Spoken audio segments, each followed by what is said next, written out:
भ्रष्टाचार के खिलाफ एसीबी की कार्रवाई लगातार जारी है। इसी दौरान रांची के एसीबी की टीम ने गुरुवार को कार्रवाई करते हुए रांची के सदर के सीओ मुंशी राम को 37,000 घूस लेते हुए गिरफ्तार किया। इसके बाद मुंशी राम को एसीबी की टीम ने अपने साथ लेकर मुख्यालय गई, जहां उनसे लंबी पूछताछ की गई। एसीबी को सूचना मिली थी कि जमीन से संबंधित काम को लेकर मुंशी राम वादी से घूस की मांग कर रहे हैं, जबकि घूस देने से इनकार किया जा रहा है। इसकी शिकायत एसीबी से की गई थी। एसीबी ने मामले का सत्यापन कराया। इसके बाद दौरान घूस मांगने की बात सही पाई गई, जिसके बाद एसीबी ने सीओ को घूस लेते हुए रंगे हाथ गिरफ्तार किया। एक अंचलाधिकारी शहर अंचल मुंशी राम इस व्यक्ति को करीब 37,000 का घूस देते हुए पकड़ा गया। घूस का जिस एक व्यक्ति ने शिकायत की थी, उसका नाम हम लोग अभी डिस्क्लोज नहीं करेंगे, परंतु उस व्यक्ति की जो जमीन का सीमांकन करने के नाम पर उसको बार बार परेशान किया जा रहा था। उस व्यक्ति ने अपनी जमीन की सीमांकन करने के लिए जो सरकारी राशि को एक बार जमा किया और जाकर सीओ को अनुरोध किया। सीओ ने उसकी सीमांकन नहीं करने दिया। फिर दोबारा पैसा जमा किया, फिर सीओ को रिक्वेस्ट किया, तो फिर भी उसका काम नहीं हुआ।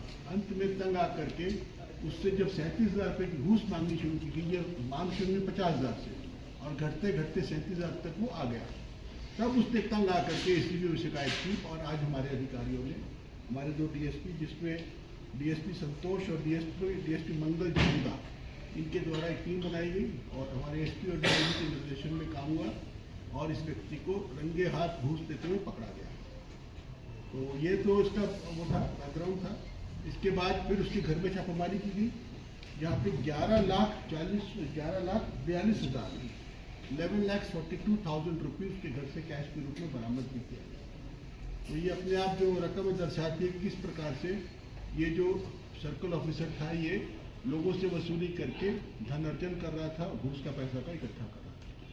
तो और हमारे को मुख्यमंत्री जी का भी निर्देश प्राप्त हुआ है कि आप राज्य के सभी सीओ कार्यालय में, सभी थानों में और इस प्रकार के सभी संस्था, सरकारी ऑफिसेज जहाँ पे पब्लिक के साथ इंटरेक्शन होती है, जैसे डीटीओ ऑफिस हैं, फिर आपके जहाँ पे ज़मीन की रजिस्ट्री होती है, इन सभी पर जाकर के अपने हेल्पलाइन नंबर्स को लगाइए, ताकि झारखंड की आम जनता यदि उससे घूस की मांग की जाती है तो एसीबी को शिकायत करके इन घूसखोरों को पकड़वा सके।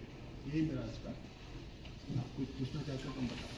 तो देखिए, ऐसा है ना, सूचना तो आती रहती है बहुत सारी, लेकिन सूचना आने के साथ साथ में कोई व्यक्ति ऐसा भी मिलना चाहिए जो कि उसको मतलब पकड़वाने में इंटरेस्टेड हो।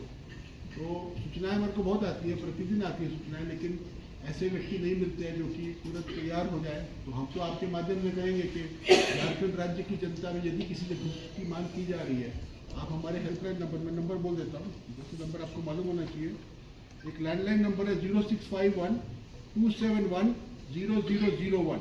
आई रिपीट 0651-271-0001 और इसका शॉर्ट कोड नंबर है 1064। यदि झारखंड का कोई व्यक्ति जिससे घूस की मांग की जा रही है और वो एसीबी को शिकायत करना चाहता है तो इस नंबर पर शिकायत कर सकता है। इसके अलावा हमारा एक मोबाइल नंबर भी है 9431105678। I repeat 9431105678। इन दोनों नंबरों पर कॉल करके आप कर सकते हैं और आपकी जो पहचान है वो हम लोग गोपनीय रखेंगे। न केवल घूस की जो मांग करते उनकी सूचना दें, बल्कि जिसको कहते हैं डीए, डिस्प्रोपोर्शनेट एसेट्स, यदि आपकी जानकारी में कोई ऐसा सरकारी अधिकारी है जिसने घूस के माध्यम से बड़ी मात्रा में धनार्जन किया है, संपत्ति का अर्जन किया है, तो उसकी शिकायत भी, उसकी जानकारी भी आप हमें दे सकते हैं। हम आपकी हर शिकायत की हम जांच करेंगे। यदि सत्य पाया जाता है तो उसमें कड़ी कार्रवाई। पूछताछ चल रही है अभी। सर, क्या इनकी संपत्ति का भी आकलन किया जाएगा? बिल्कुल। अभी 10 लाख रुपए जो 11,42,000 बरामद हुआ है वो अपने में शो करता है कि इसकी पूरी संपत्ति का जो जांच करेंगे।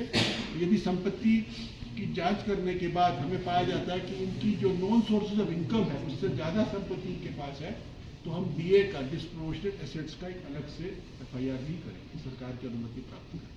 सर, ये चिंताजनक है, सीओ जैसे पद पर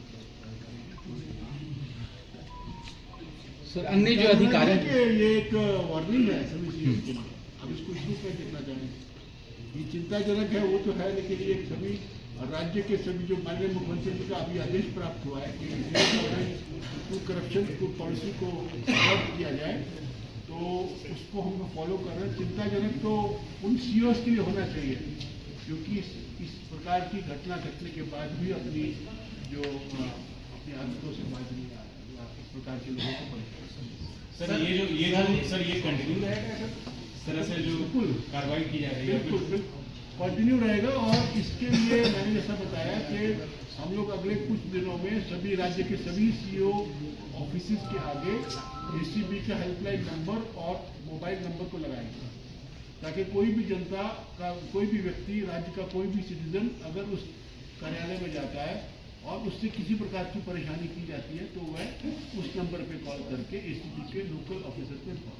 आपको मालूम होना चाहिए कि हमारे राज्य में 5 एसीबी थाने चलते हैं, तो किसी भी थाने में जा करके कोई भी व्यक्ति घूसखोरी की घटना के बारे में शिकायत कर सकता है। सर, भ्रष्टाचार अधिकारियों को क्या संदेश देना चाहेंगे? मतलब हम संदेश बोलने से नहीं देना चाहिए, हम करने से देना चाहिए। हमारा संदेश तो बहुत स्पष्ट होना चाहिए। सर, जो फोन पे कॉल करके शिकायत करेंगे उसके खिलाफ कार्रवाई होगी, ऐसे और निगरानी के लिए कुछ आपकी तरफ से कुछ विशेष रहेगा टीम गठन या फिर इस तरह से? अभी क्योंकि मेरे पास डीजीपी का भी प्रभार है, तो हम यहाँ पे कुछ अफसर कमी थी। अभी बहुत सारे इंस्पेक्टर्स का इंस्पेक्टर प्रमोशन हुआ है, तो मैंने बहुत सारे वर्तमान का पोस्टिंग एसीबी में किया है। तो जब बल की वृद्धि होगी तो मुझे उम्मीद है कि हमारा कार्य और कार्य होगा।